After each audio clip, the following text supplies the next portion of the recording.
on FNR.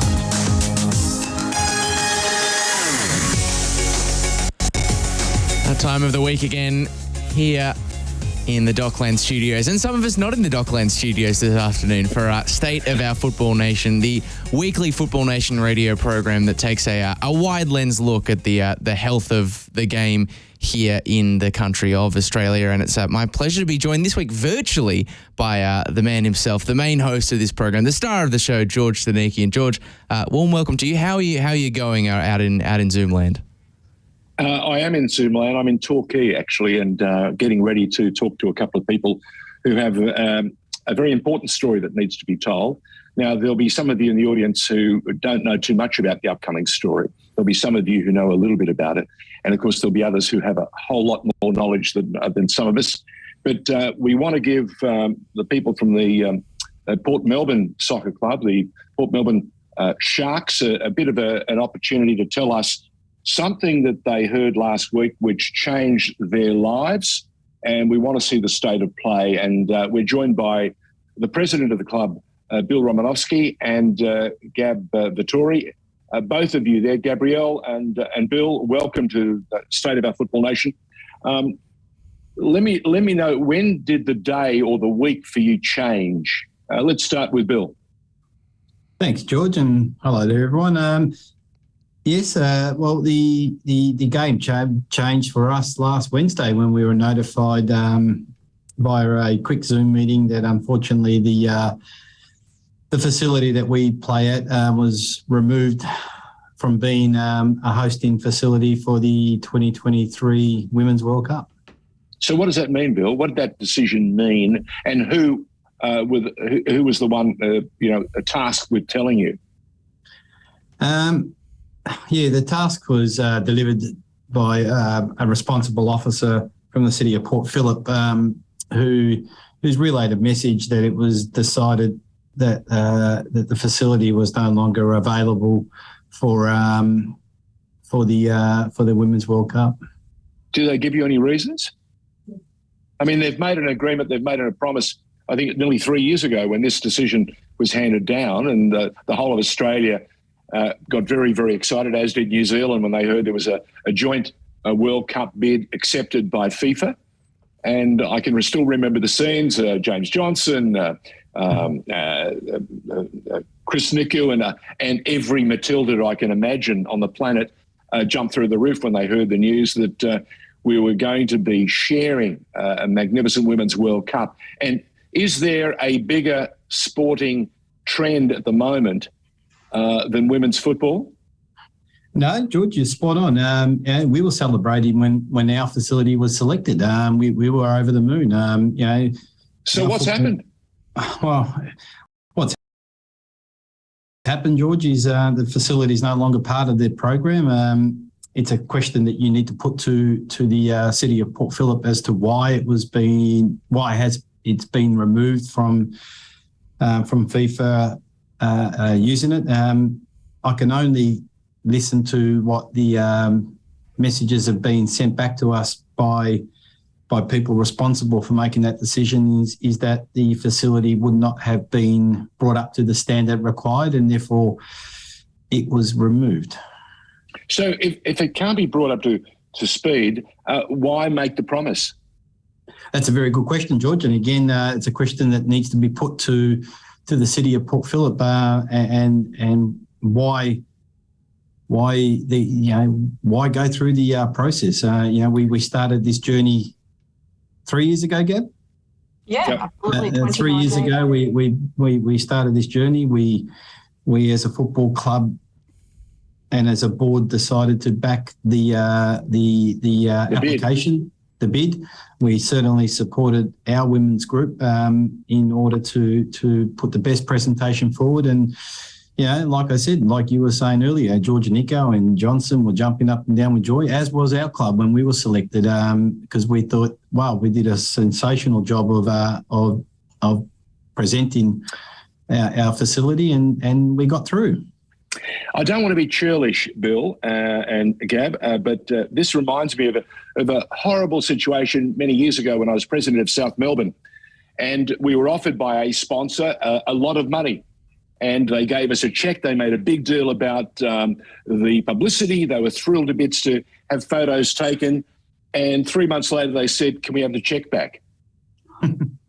So I didn't feel very special. And I remember saying to the board at the time, let's just give them the money back. You know what? I don't want anything to do with these people. And this is 3 months after they've sat there and luxuriated in all the publicity and all the feel-good moments.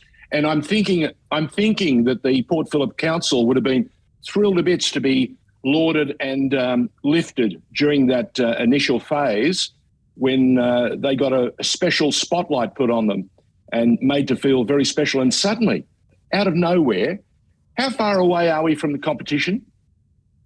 We're just under a year, is that correct? Probably 8, 9 months, yeah.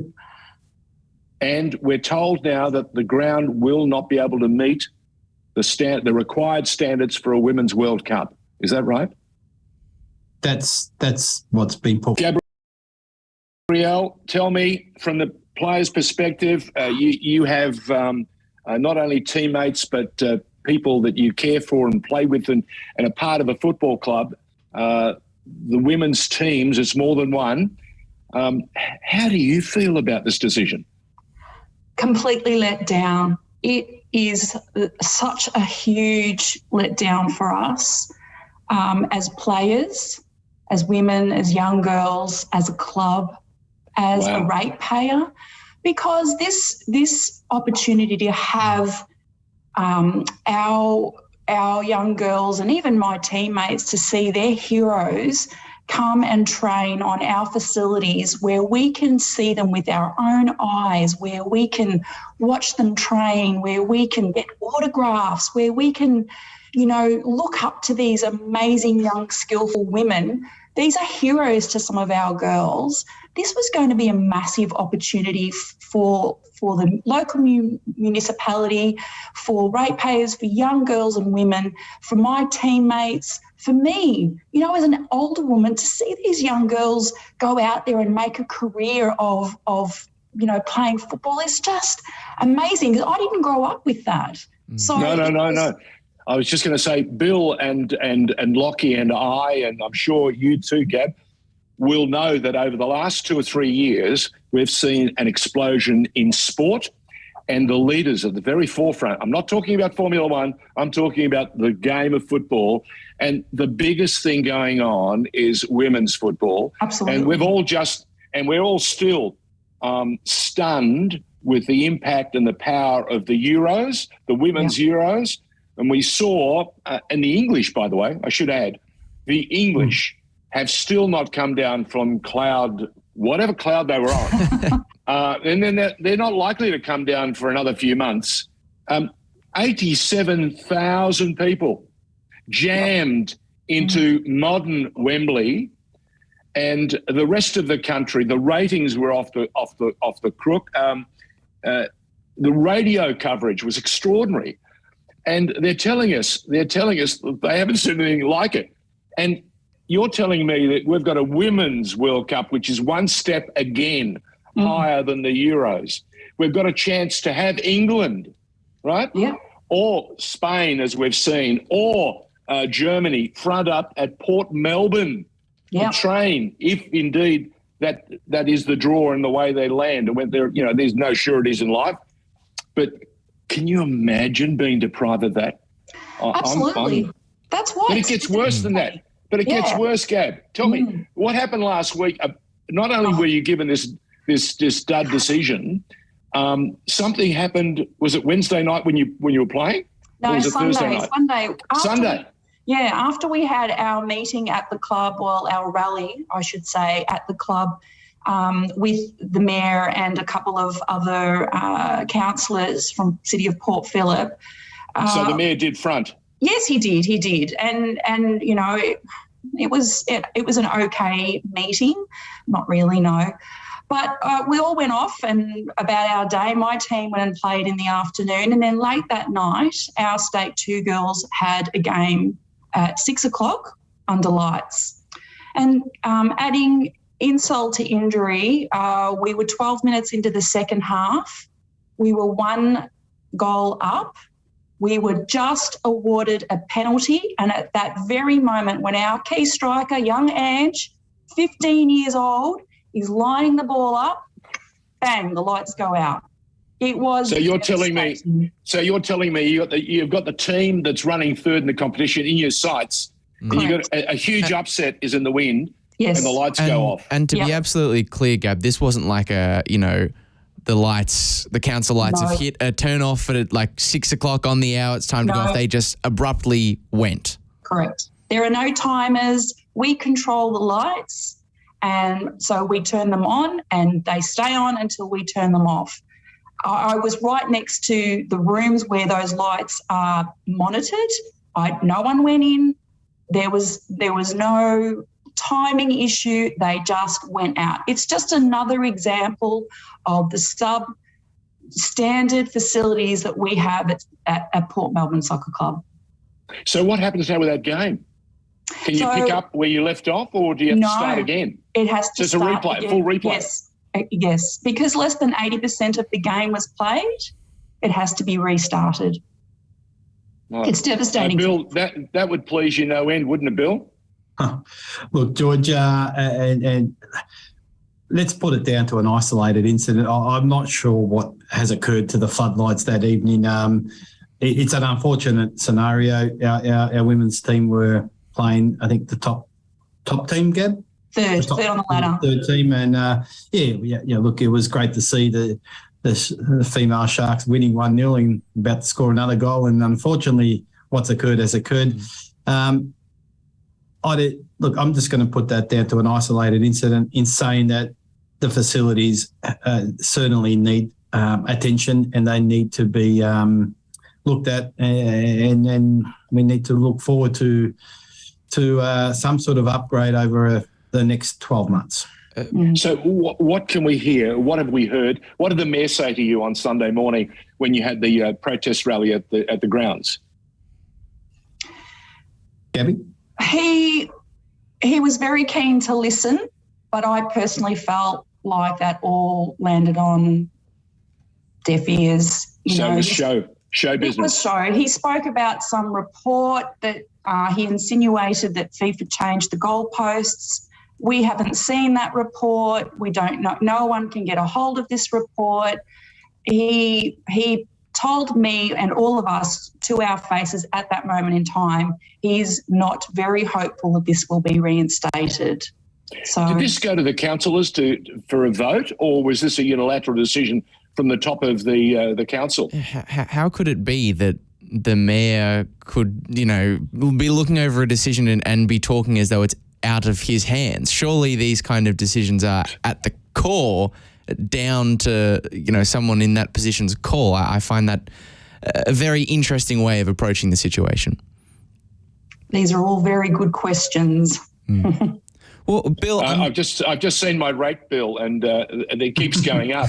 It doesn't go down. It keeps going up, and they're telling us that we can assume from this or deduce from this, Lachie, that they haven't got the funds that they were supposedly putting to one side in order to create this refurbishment and this upgrade. Yeah, is that my reading, Bill?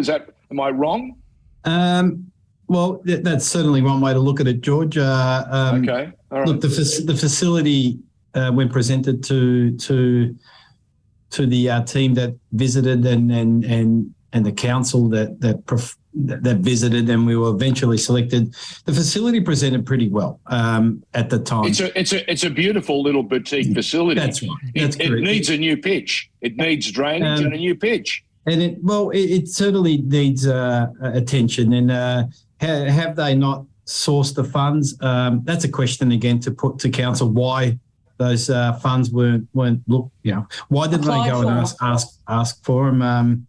I know I can tell you from our perspective, we work tirelessly to assist the City of Port Phillip in presenting our facilities, from change rooms to clubhouse. I know the members rallied. We've refurbished internally our clubhouse. We've recently installed a very nice electrical scoreboard. So when FIFA came out to do the inspection, our facilities presented well, and the ground surface was maintained to a very good level back in October of last year. Yeah. The question has to be asked: what's happened from October to current date? That's unfortunately put the who's responsible for the ground, the pitch, the maintenance, the servicing, the maintenance. The city of Port Phillip does the maintenance via a subcontractor at the facility. And that's a question that needs to be asked of the responsible officers. How do we get to being selected to being unselected? That's a very good question. But to answer your question, George, the council had an opportunity to apply for some grants through football. I'm not sure if it's Victoria or Australia, and the state government, which would have covered more than 80% of the costs to bring our facilities up to standard, up to code. And what happened? They didn't apply. They just didn't apply. Okay. Bill, I know you've got a prior commitment, and we're going to thank you and let you fly off and meet that commitment. But I want Gab to stay on because there are a couple of things I want to run past you, Gab, and that is what's next and how does the club feel? How do the women feel? Look, we're devastated. We really are. We were expecting to see our heroes come out to train on the pitch. We were expecting to see some upgrades that would facilitate possibly, more teams of young girls. I need to make it clear we've got two community women's teams. Our age ranges are from 15 to 53. My daughter being the youngest, me being the oldest. She should not be playing on my team. She should have a group of players in her team that are all roughly her age. It's just not the way it should be. And unfortunately, our facilities can't accommodate for any more teams. Yeah. So if we saw our facilities upgraded, we could potentially have a younger grassroots program. Wow. Yeah. Tell me, from the point of demand, are we getting a lot of people wanting to play the game? Absolutely. I'm forever even halfway through the season, having people contact me saying, I'd love to join your team, or young girls are asking my daughter at school, do you have a young team program? So there is the interest is definitely increasing. The demand is there. We need that support for women in sport. We need that funding. We need these facilities to cater for the demand of girls and women in sport. And the thing is that demand is only going to increase from where it is now. Like if we think the appetite for joining teams, getting involved in the sport of football is big before the Women's World Cup. Imagine what is to come when that tournament is actually on our shores, happening before our very eyes. Absolutely. Yeah, absolutely. And if I could just interject there, guys, you guys are 100% spot on. I mean, to support the growth, yes, there is growth, George and Lachie. Council did a wonderful study back in 2010 and 2011 that identified that this football club will grow over 52% in the next 20 years. We're experiencing that now. We're seeing that growth. We're seeing that explosion happen right in front of us. Could it grow further? 100%. And is it going to go higher than 52%? No doubt. With the World Cup coming to our shores, I have no doubt that there would be more people wanting to play this code, and particularly women, particularly girls. Women participation in sport is what we've got behind at our football club. It's certainly in line with the state government's support as well, of what they refer as game changer. What has Steve Demopoulos said? He's the man responsible for the business at this level in this particular government, the state government. And I'm reminded too, Plummer Street, which is a big part of the precinct line where your ground basically lies on. It's a whole new city being built. You've got a whole new secondary school that's state-of-the-art. You've got fields around you that are constantly being upgraded and supported. I've noticed that the Port Melbourne AFL or VFL ground has just had the biggest lights in the world ever attended to. I think these are the lights second only to the MCG. I think I can see them from South Yarra, to be honest with you. I was just going to say, Lachie, you can probably see them from South Yarra. but it's not a laughing matter. Gab will tell you, it's we're in the middle. We feel like we're being squeezed, and Absolutely. someone's not listening. Look, I'll give you a very real example. Our community pitch, which sits right directly opposite our pitches 1 and 2, have amazing floodlights. They are second to none. They meet the criteria and beyond. 500 lux. Yep. Our pitch 2 has 2 lights that light up half of the pitch from lengthways. So when there's nobody training on the community pitch and when there's nobody training on the main pitch, we've got these 2, they feel like light globes, and then we're playing. It's not a laughing matter. It's not. And then we are playing in what has been described as a cow paddock. We've had teams come to play games to our pitch and have said, you don't seriously think we're going to play on this, do you? And we look at it and it makes us realise how bad our facilities are. I was just going to say, I saw an Australia Cup match or an FFA Cup match between Apia, NPL club in New South Wales, and I think it was Port Melbourne. And this was a year or two. Was it a year or two ago? And the ground, 3 years ago. Yeah, 3 years ago. And the ground was in pristine condition, but the wear and tear and the number of games played on it. Right now, you guys need as much support as is possible. Absolutely. And what I'd love to find out, and Bill, if you can help me, is there a plan from council or state government to come in and send a task force, like an emergency crew, road crew that comes in to do something to help this opportunity not slip by, or have we lost it? Have we lost it, George? I can't answer that. I think that's a question that needs to be put to the City of Port Phillip hierarchy. But yes, to answer your direct question, there is discussions right at the moment in regards to urgent attention towards the playing surfaces of our football club. Look, the playing surface that we have at Port Melbourne is certainly in line with the keepings of the NPL and in some cases the A-League. What we're trying to do is deliver it to a level that FIFA require it for training. Yeah. Were we far off that? No, we weren't. What's happened between October and January and to current date is a question that needs to be put forward, and why do we find ourselves in this position? If we continued down the path of the maintenance that we had in the lead up to the presentation and being selected, I think we'd be on this show now celebrating the success of hopefully, hosting one of the teams you mentioned earlier. Wow. And this is a question too for our ratepayers. George, you and I and Bill, we all live in this municipality, and our rates go to pay for some of these upgrades and maintenance.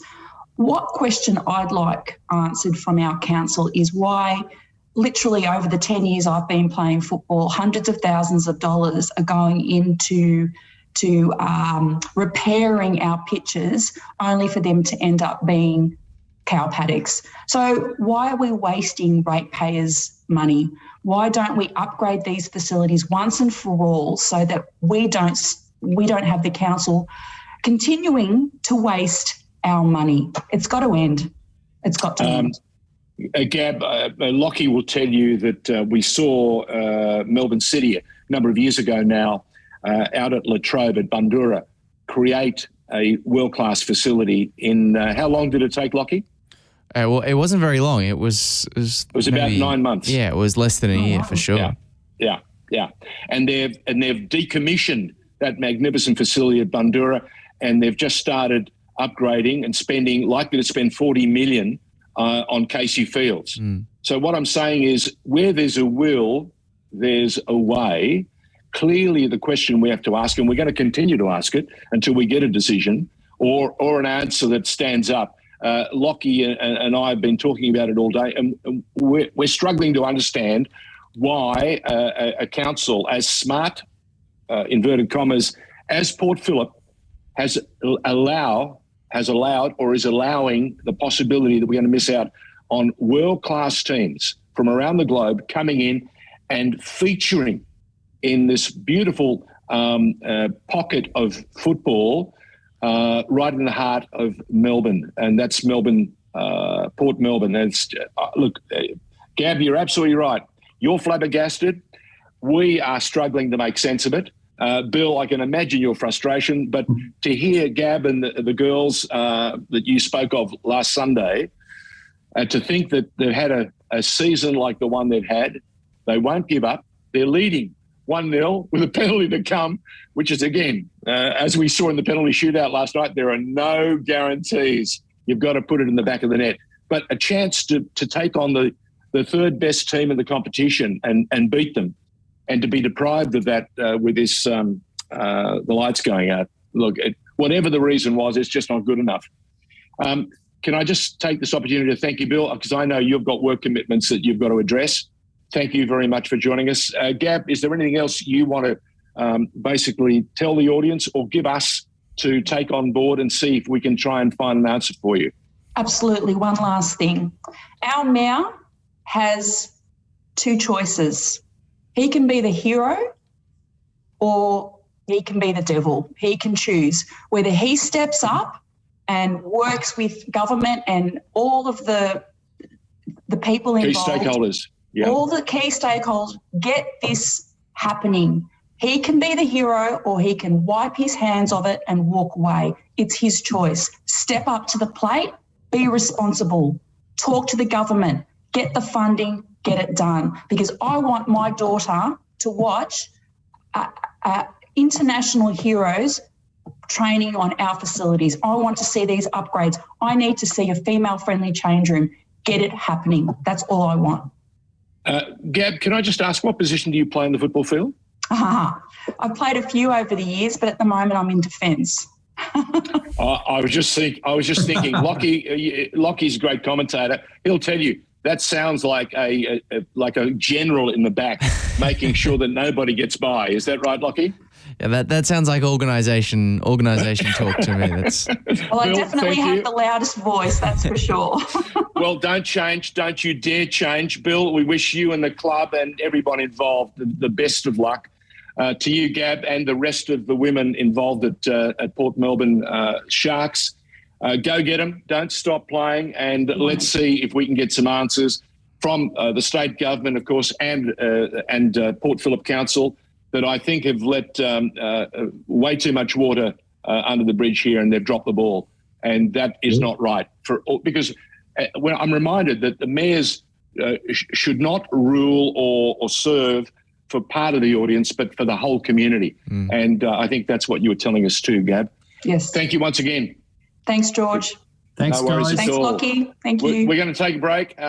Thank you very much to Bill Romanovski and Gabrielle Vittori. Well done. Port Melbourne Sharks have got a couple of champions there. Wish them all the best for the rest of the season, and keep us appraised if there are any changes. Lachie is going to take a break. When we come back, we're going to talk the women's game. Yes, lo and behold, the young Matildas have been playing in Costa Rica. Are you looking to change your destiny in life? Be your own boss? Start your own business? If you are, you need people who understand your needs and are committed to helping you make it happen. At DKP & Co Chartered Accountants, we are more than just accountants. We are business advisors, taxation consultants, and strategists that specialise in setting up businesses. We understand the client and give them the very best customised advice and strategies to achieve their goals. Visit our website, dkpco.com.au, or give us a call today on 03 9023 9370. Fast, proactive, personal. That's DKP & Co Chartered Accountants.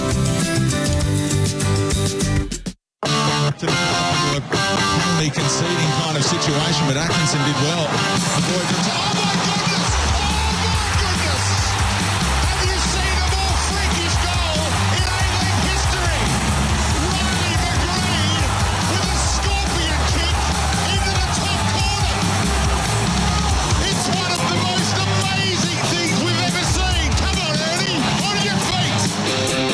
listening to FNR, Football Nation Radio. Since 1998, Lanco Group has been providing superior civil engineering solutions and advice to developers, local government and service authorities across Australia. Lanco Group is known for delivering sustainable, efficient solutions. By working closely with clients, Lanco Group is able to meet the complex infrastructure requirements for residential, commercial and industrial developments on time, on budget. Find out more at lancogroup.com.au. Lanco Group, your business partner for engineering solutions. The conceding kind of situation, but Atkinson did well. Oh my goodness! Have you seen a more freakish goal in A-League history? Riley McGree with a scorpion kick into the top corner. It's one of the most amazing things we've ever seen. Come on, Ernie, on your feet. You're listening to FNR, Football Nation Radio. Since 1998, Lanco Group has been providing superior civil engineering solutions and advice to developers, local government and service authorities across Australia. Lanco Group is known for delivering sustainable, efficient solutions. By working closely with clients, Lanco Group is able to meet the complex infrastructure requirements for residential, commercial and industrial developments on time, on budget. Find out more at lancogroup.com.au. Lanco Group, your business partner for engineering solutions. Are you looking to change your destiny in life? Be your own boss? Start your own business? If you are, you need people who understand your needs and are committed to helping you make it happen. At DKP & Co Chartered Accountants, we are more than just accountants. We are business advisors, taxation consultants and strategists that specialise in setting up businesses. We understand the client and give them the very best customised advice and strategies to achieve their goals. Visit our website dkpco.com.au or give us a call today on 03 9023 9370. Fast, proactive, personal. That's DKP & Co Chartered Accountants.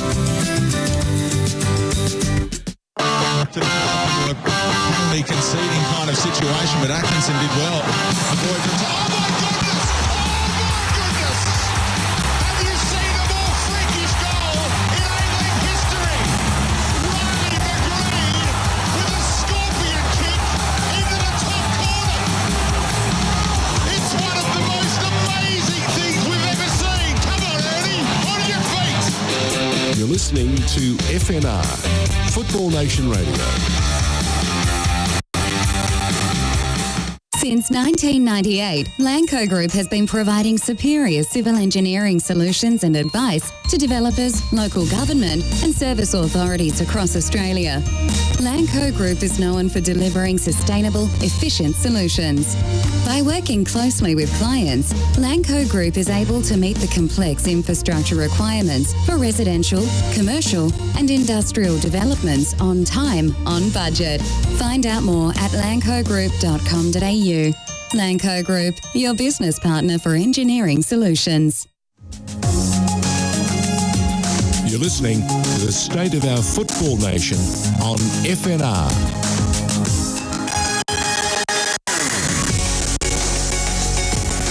Talking football and the state of the game in this country. Lachie Flanagan in the studio playing with all those controls. He's joined by Pakua, who's been doing a tremendous job behind the scenes. Pakua, I just want to let you give me your view of what you've just heard. The goings-on in Port Melbourne, and amazingly, Port Melbourne Sharks were told just a week ago that their ground, their facility, which was penciled in, is going to be one of those wonderful training grounds for the international teams when they come for the Women's World Cup next year down under. They're not going to be available. The upgrade that they'd been promised, all the money that had been supposedly put to one side, suddenly has failed to materialise. What have you made of it? I think it's really disappointing, George. Obviously, with under a year to go heading into that Women's World Cup, I thought we'd have, thinking you'd assume that everything would be organised and we'd have everything under control and we would be in charge of the situation and instead of allowing the situation to overwhelm us. But I think it's quite disappointing to have one of the, an NPL club that's doing well this year and disappointed that their facilities aren't going to get better because not only is it important for the Women's World Cup, but it's important for our local competition because we want to get the best players and if they're playing at the best grounds and at the best facilities, we produce that. And I think training facilities are really, really important, and, not for just the big tournaments, but for the little things, because those little things matter along the way to create those magical moments. And so I think it's really disappointing that they only found out, a week ago and in such a manner as well. Yeah, you're spot on. Can I just add, what did you make of Gabrielle's response when the women in the club heard what was going on? They felt shattered. And I'm reminded of a number of years ago when South Melbourne was opened up Lakeside Stadium to the French national team. That is the team that had the quality of players like Zizou, Trezeguet, Fabien Barthez.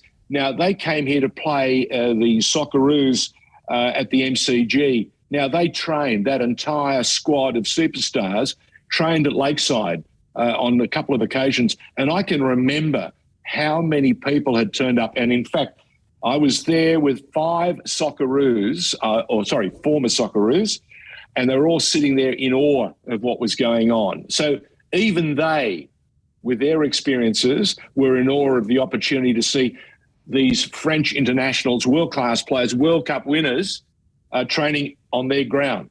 Yeah. So I can imagine how the girls are feeling and how the club's feeling. Yes. They're going to be denied this opportunity. Absolutely, George. You're not wrong there. And in terms of, proximity into tournaments like this is how you get people involved. And by having, the people these young girls who live out in the city, by being able to, go and see these teams train, maybe it might be the Dutch team training. Who knows who's going to be training there? Oh, you want to? Could be England. Yeah, you could be England. Could you imagine? Yeah, it'd be. Oh. You want to see it, and I think it's opportunity taken away from them that hopefully we can be resolved.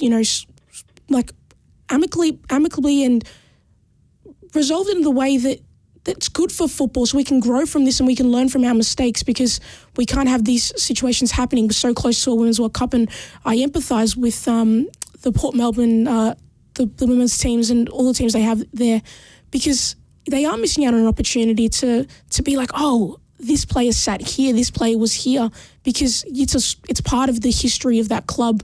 Further on down the line, you can be like, this team trained here, and I'm sure the South Melbourne people who are part of South Melbourne, you as well, George, you, like as you spoke about, you remember having that French national team there, and you talk about it with pride and say, our club did this, your club didn't get to do this, and I think it's unfortunate that opportunity has been taken away from them. It was extraordinary to watch them train, and Zizou and Trezeguet kicking the ball to one another, and the ball didn't bounce once in 20 minutes, Kukua. Think about that. Just think about that. We talk about, how you see Maradona and others playing and Mbappe bouncing the ball. They hit the ball to one another. They were about 30 or 40 yards apart. Now, for 20 minutes, the ball did not touch the ground. I'm sure that would have been, that would have been fantastic to watch, and better than an actual football game. I was going to say, something though, I haven't given up hope, and Lachie will appreciate where I'm coming from. You know what's happening in the next few months? There's a state election. Yeah. You know how you can become a real big hero? Yeah. How do you do it, Lachie? Building a stadium in Dandenong, I would have thought you. Oh, no. I'm talking about Port Phillip Council now, or the state government and Steve Dimopoulos. Can you imagine if they suddenly found a way to appease all parties and deliver something that was promised 3 years ago? Yeah. Everyone felt assured, delighted, thrilled to bits, and honoured to say that we have a boutique Port Melbourne facility, ideal to be a training ground, for a host of international teams that will come down under to prepare for the Women's World Cup to be played in Australia and New Zealand. Certainly. Do you reckon that's not a bad idea, Pakua? Yeah, George, I think this is, it's a really big learning point that we can because the game of football needs to grow in this country. We've known about this for a long time, and these little things that keeps happening, they're hurdles that don't need to be there, and we need to really invest in stadiums and facilities to get the best talent and to attract people to want to play football and but choosing football instead of other sports. And we're losing talent that way because they go, oh, my local club, these are the facilities they have, but this other code, these are facilities they have, and they might divert to a different stream because we aren't providing the correct facilities. So we really need to work on that and build this game in this country because it has a place and it should be one of, a national pastime. I'm going to say it one more time. There's a state election coming up. There are major opportunities for players and others, key stakeholders, to make a difference. Let's see what can happen. Now, Pakua, we brought you into the studio for a big reason. We appreciate very much all the work you do behind the scenes, but when we get you in front of the microphone, it's even more exciting because you and I and Lachie have been not only watching the Australia Cup, which is just getting to that stage now that's truly exciting, but there's been a young women's World Cup, the under-20s? Yeah, the under-20s Women's World Cup happening in Costa Rica. And the young Matildas, because I think North Korea pulled out, decided for political reasons, chose it wasn't apt for them, or maybe COVID challenged them too far to travel to places like as exotic as Costa Rica. So the young Matildas got a chance to play. What did you make of their 3 games? I think it was... I'm trying to think of the right words, George, but I think you can see why they didn't qualify for the tournament the traditional way. Because the playing style, when I watch the young Matildas, they are watching these young squads, they are the epitome of how our national development is going, how we are coaching these players, what type of style of football do we want Australia to show to the rest of the world. And watching the under-20s, it was almost as if they had a game plan, but they didn't really believe it. And at times they looked like they were overthinking things because they were like, what's trying to remember what the coaches had taught them, and it's almost like they didn't believe it. So when they were going forward, when they were going forward, there were gaps that there shouldn't have been there, and the fluidity you see in some football teams just wasn't present with this under-20 squad. And I think this is a real moment where we need to learn and figure out our identity, because there wasn't an identity that I saw watching them play these 3 games. You are 100% right. You put it beautifully. You could almost see the girls thinking their way through the game, and you can't do that, can you? In any sport, it's got to be instinctive. At that level, and especially in elite sport, it's all reflex. It's all in learned behaviour. It's all conditioning and everything else that goes with it.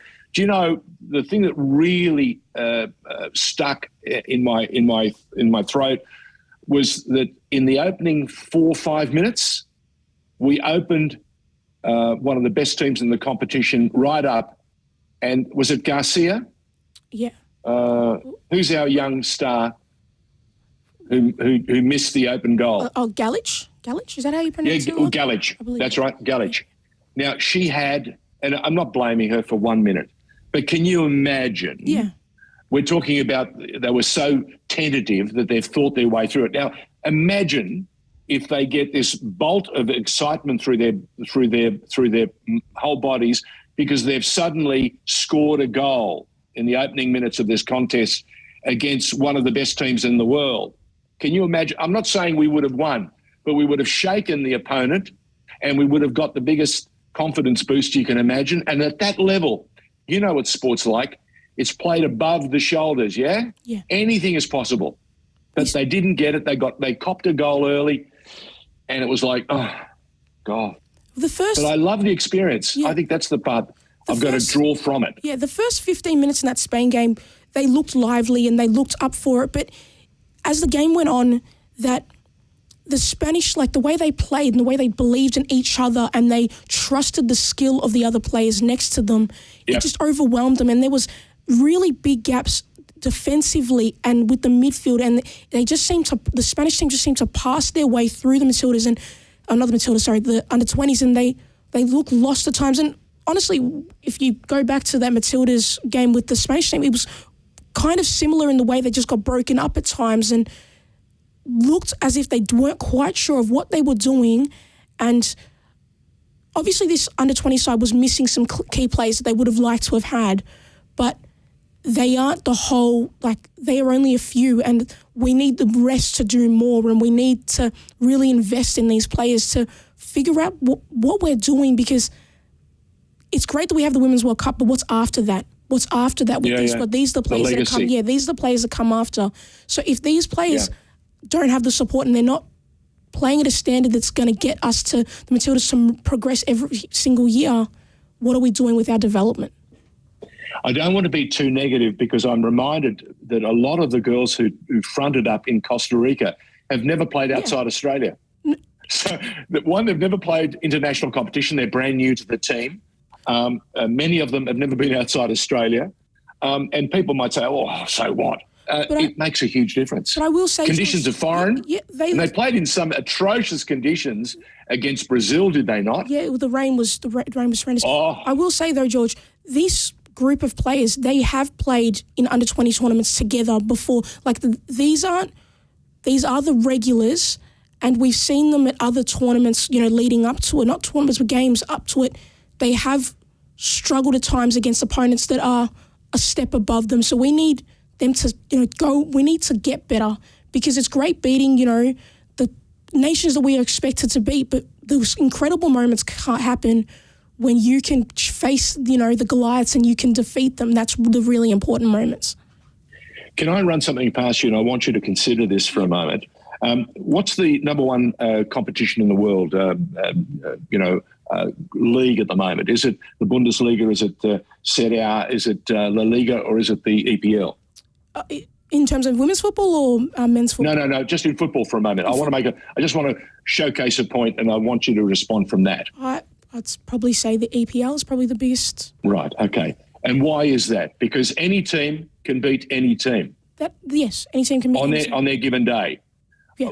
I'm going back to that comment where you made a little while ago, where you said we should be able to beat the teams we're expected to beat. My view in international football, that doesn't exist. There is no team you should beat. I think we're not 20 years ago, we're 2022.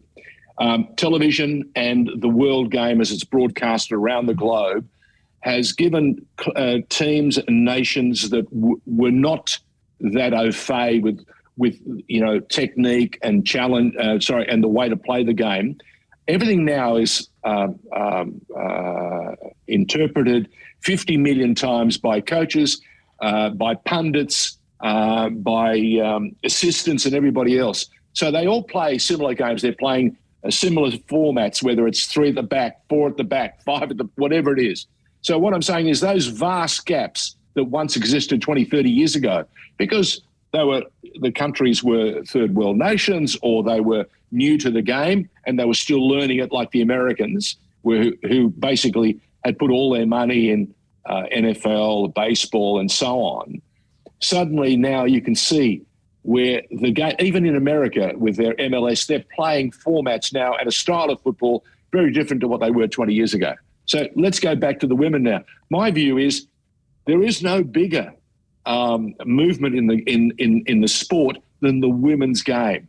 And I just think we must take on board what's happened in Costa Rica and give these young women more games to play so they can establish that pattern, as you say, of whoever they play their style or their method, but do it with confidence and not think their way through it, but play it instinctively and with there's a word called elan, that is with that rare energy that you do something with your own style on top of it.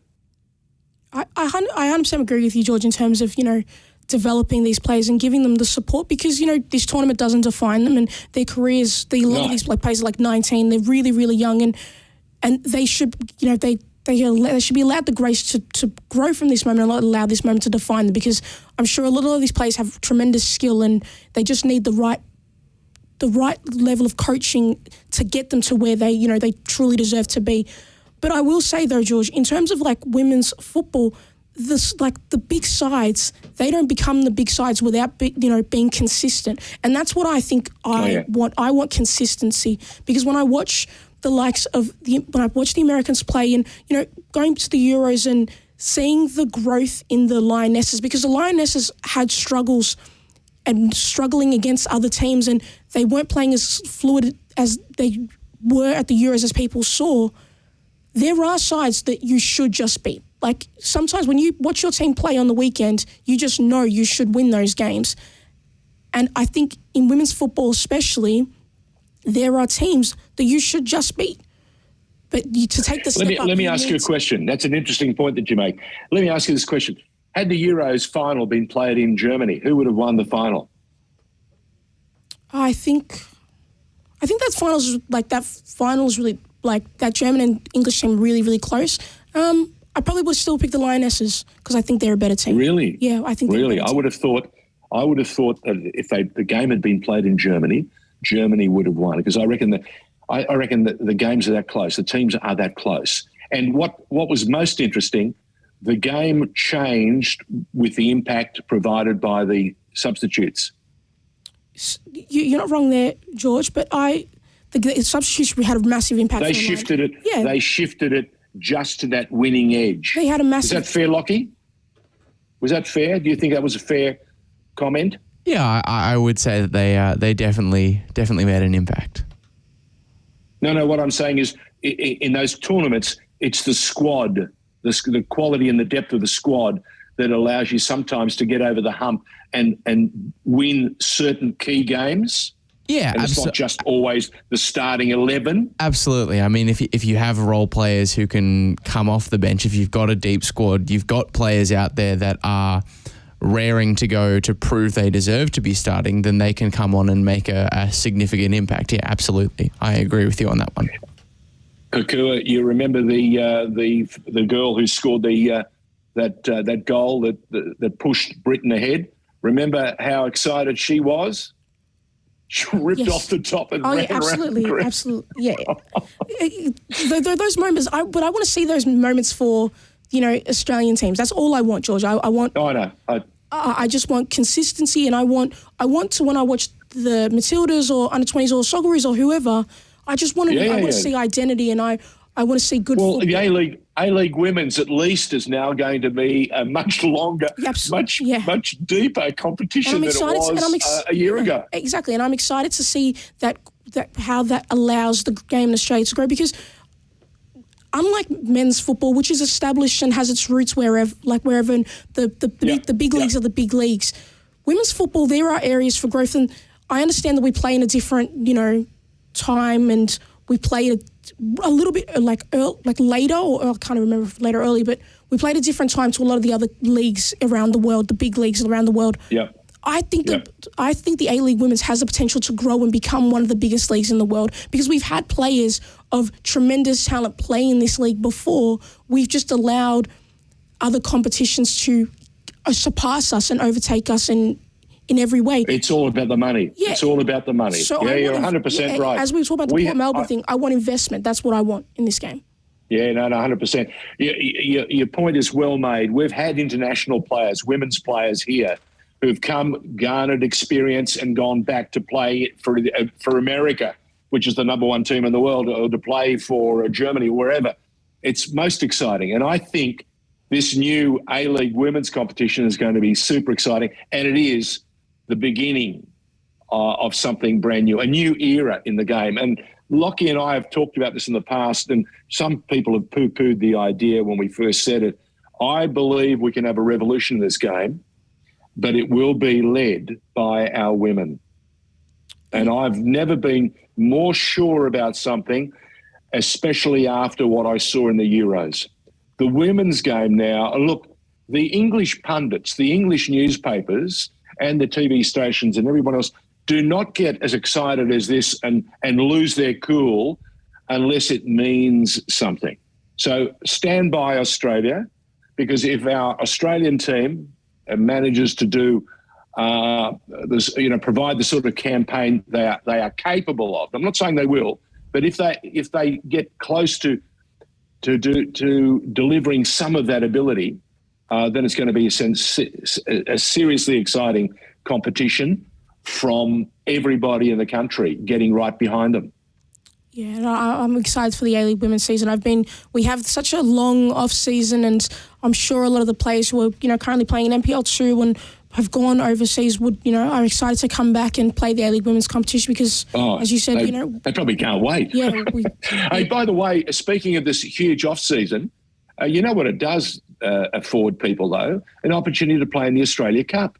There's a guy sitting next to you that had his inaugural debut last night for 10. I was there. I was watching the game and doing the ground announcing for Oakley, but me and Nick certainly had that game on, and we were listening to Lachie, and he did an excellent job. So, did you manage to keep Debano under control? I think easier said than done. You would know that, George. I think the Nick was trying to make me stay calm because I was very stressed out by that game. But we had a lot of fun, and we're very proud of Lachie and Josh for getting their first calls on 10. Well, I'm not so excited about Josh because he was given the unique opportunity of doing the commentary with one of his heroes. So he was a fanboy for the night. At least. I've seen it on Instagram, George. I don't know if you caught it, but I've seen it on Instagram. Good job, buddy, from Archie Thompson. Said, Josh, meet some of your cool new celebrity friends. What's going on? Oh yeah, Lachie, please.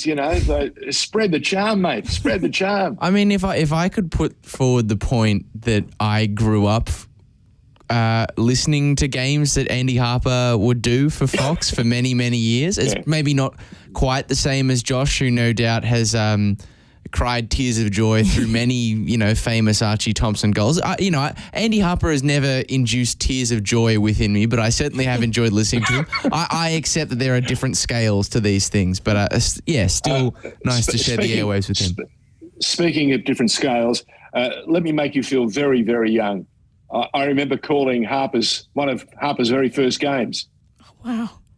For Mark Coney. Wow. George. It was a long time ago. George, you're still a young man, so it's okay. You're still a young man. Yes. My first NSL game was 1981. My first NSL Cup was 83. And I think I stopped calling in 85 because they said to me, you've got the news to do. Let somebody else do the football. But I can remember a young Harper, very excitable young player, and liked to push his weight around. So you can remind him next time, Lachie. Well, and it wasn't very long into his playing career that he ended up jumping into the media as well. It was quite funny. I think you couldn't, given that Brisbane City's coach Matt Smith has been one of the, if not the busiest man I've ever seen at a state football level, player coach, technical director at Brisbane City, director of football at Brisbane City, and he was in the Whitsundays on the Paramount commentary or the Channel 10 commentary for MacArthur Bulls against Mackay Whitsunday Magpies Crusaders.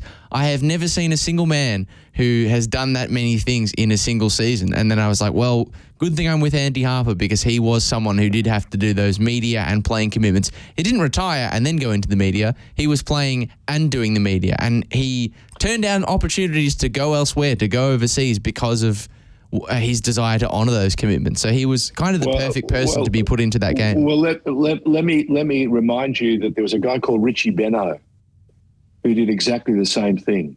Richie Beno was learning the caper of calling the game and reporting on the game when he was playing county cricket in Britain and the beginning of his career, and he was the captain of Australia. So, they're not the first to do it. They're the first of many to follow the path that's been set by others that came before them. But look, I'm very excited for you both. It's terrific stuff. We've got to make sure we keep Pakua as relaxed as possible because we want a long career from her, not a short career. Pakua, just before we go any further and we close the show, the women's game's so important. We need to back it. We need more women broadcasting. We need more people calling the game. Have you put your hand up to call the Women's World Cup next year? I haven't put my hands up, George. I'm just trying to get my hands around the. No. Don't worry about getting your feet under the table. Get your hand up because you love the game. I know you know the game, and we need as many young women who are passionate and care about it to be part of this next generation of broadcasting talent. Lachie and Josh are the next group who are getting their early runs on the board, and that promises some wonderful things, some great things to look forward to. What did you make of the Australia Cup matches last night? I enjoyed it. I can't believe that every game except for one went to extra time.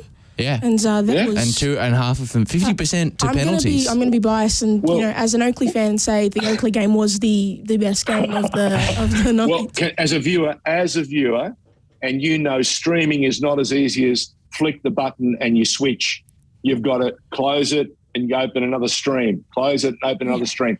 Well, I had the Melbourne City game. Thankfully, it finished early, which then allowed me to go to Adelaide. And I was flicking through the Adelaide derby. I was flicking through Oakley, then the goings on at Avondale, and it was terrific football. And I love watching Charlie Austin play up and give us this, Yeah. He loved it. When you say I loved watching him play, I can't tell whether you mean you loved watching him play as an actual striker leading the line for Brisbane or as the pantomime villain. Yeah. No. I love the pantomime. Look, I tell you what, it's interesting you say pantomime villain because I understand from some tweets that Josh dropped on us this morning, that Charlie actually went into the ground, went into the training rooms, and congratulated Avondale for said the that the better team lost on the day. Yeah. Oh wow. Well, you don't have. He didn't have to do that. No. I thought it was a measure of the guy. Yeah, and I think we're already seeing even before a competitive ball has been kicked by Charlie Austin in the A-League men's. Obviously, the Australia Cup is competitive.